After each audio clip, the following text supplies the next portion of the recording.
ஒரு சின்ன பையன் கடவுள்கிட்ட போய் என் அப்பா அம்மா சண்டை போட்டுகிட்டே இருக்காங்க, இதுக்கு என்ன தான் தீர்வு, என்னால் இதை சமாளிக்க முடியல, இதில் எனக்கு என்ன பண்ணுறதுன்னு தெரிலன்னு சொல்லிட்டு கடவுள்கிட்ட போய் கோரிக்கை வைக்கிறாரு. ஹஸ்பண்ட் வந்து சரியான குடிக்கு அடிமையானவராக இருக்கார், குடிக்காமல் அவரால் இருக்க முடியாது அப்படிங்கிற ஒரு சூழ்நிலை இருக்குது. ஸோ இதனால் வீட்டில் பசி பட்டினிங்கிற பல பிரச்சனைகள் நிலவிட்டுருக்கு. ஸோ இதை பார்த்த கடவுளை என்ன பண்ணார்னா, அந்த ஹஸ்பண்டை தனியாக கூப்பிட்டு போய், உனக்கு நான் ஒரு 3 டெஸ்ட் வைக்கிறேன், அதில் நீ பாஸ் ஆகிட்டுன்னா நீ இதுக்கப்புறம் கண்டினியூவாக குடிச்சிட்டே இருக்கலாம். அப்படி உன்னால் அதில் பாஸ் ஆக முடியல அப்படின்னா இந்த நிமிஷத்துலேருந்து இது குடியை நீ தொடக்கூடாது அப்படின்னு சொல்கிறாரு. சரி கடவுளே நான் பண்ணுறேன் அப்படின்னு சொல்லிட்டு டெஸ்ட்டுக்கு என்னன்னு கேட்காரு. அந்த குடிகாரங்க லாங்குவேஜ் ஒன்று இருக்கும்ல, பாடி லாங்குவேஜ், சொல்லுங்கள் பார்த்துக்கலாம் அப்படிங்கிற மாதிரி சொல்கிறாரு. சொன்னோடனே கடவுள் என்ன பண்ணுறாங்க, பக்கத்துலேயே ஒரு புல் இருந்திருக்கு, மாடு சாப்பிடுவோம்ல அந்த புல், சரிங்களா, அந்த புல்லை எனக்கு வேரோட ஒரு நுனி வேறு கூட அந்து போகாமல் அதை வேரோட எனக்கு பிடிங்கி கொண்டு வந்து என் கையில் கொடு அப்படின்னு சொல்லி கேட்குறேன். உடனே அந்த பையன் ஆள் சிரிச்சுக்கிட்டே, இவ்வளோதானா, இதுக்கா இவ்வளோ தூரம் சொல்கிறீங்கன்னு சொல்லிட்டு அசால்ட்டாக வேர் நுனி வரைக்கும் பிஞ்சு போகாமல் பத்திரமா கொண்டு வந்து கொடுக்குறாரு.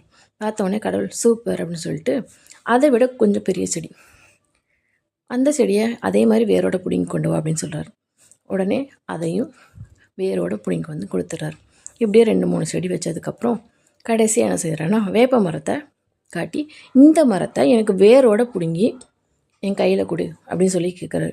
அந்த மனுஷன் கடவுளையும் பார்த்துட்டு மரத்தையும் பார்த்துட்டு, இது எப்படி சாத்தியமாகும், இது மரமாச்சே, இது வேறு எங்கெல்லாம் போயிருக்குன்னு கூட எனக்கு தெரியாது, இது எப்படி நான் பிடுங்க முடியும், எனக்கு தெரியாது, இன்னும் வேரோட பிடுங்கிதா அப்படின்னு சொல்லிட்டு கேட்குறாரு. அவனும் அந்த மரத்தை ஆட்டி ஆட்டி பார்க்குறான். மரத்தை என்னவங்க பண்ண முடியும், அதை அப்படிலாம் பிடுங்க முடியுமா?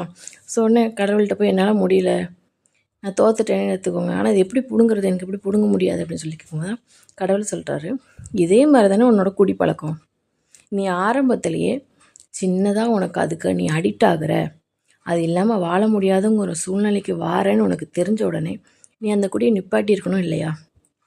நீ அதை நிப்பாட்டதுனால நீயும் அழிஞ்சு உன் குடும்பமும் அழிஞ்சிட்ருக்கு, இதுக்கு என்ன வழி செய்ய போகிறேன்னு சொல்லி கேட்டாராம். அப்போ தான் அந்த மனுஷனுக்கு செருப்பால் அடித்த மாதிரி ஒரு விஷயம் புரிஞ்சுதான், இது நம்மளோட தனிப்பட்ட சந்தோஷம் அப்படின்னு நம்ம நினச்சோம், ஆனால் இதனால் என் குடும்பமும் சேர்ந்து அழியுது அப்படிங்கிற விஷயத்த உணர்றாரு. அதுக்கப்புறம் கடவுளுக்கு நன்றி சொல்லிவிட்டு அந்த வேரை அதுக்கு மேலே வளரவே விடக்கூடாதுங்கிறதுல அவர் குடும்பத்தை பார்க்க ஆரம்பித்தார். இந்த மாதிரி பல பேர் ஏதோ தவறுகள் பண்ணிகிட்ருக்கீங்க, அது ஆரம்ப கட்டத்தில் இருக்கும்போதே தீர்வு என்னன்னு பாருங்கள்.